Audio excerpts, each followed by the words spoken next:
Umaasa ang basketballistang si James Yap na makakapiling niya ang anak na si Bimby gaya ng lumang litratong ito na ipinost niya sa Instagram kahapon.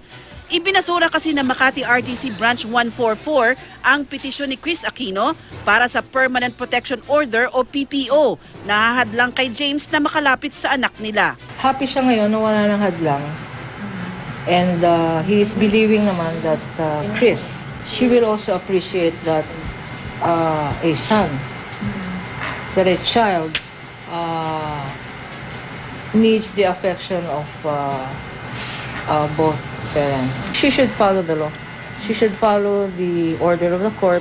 Ang kampo naman ni Chris, ipinitisyon na sa korte na mabigyan sila ng kopya ng report ng independent na social worker at psychiatrist na nag-evaluate sa pakikitungo ni Bimby sa kanyang ama bago gumawa ng susunod na hakbang. Pero kung ibinasura ng korte ang PPO laban kay James, pinagbawalan naman ang basketballista na makalapit kay Chris sa distansyang hindi bababa sa 100 metro at pumunta sa bahay at sa pinagtatrabahuan ng TV host. Pinagbawalan din ng korte si James na saktan o pagbantaan si Chris.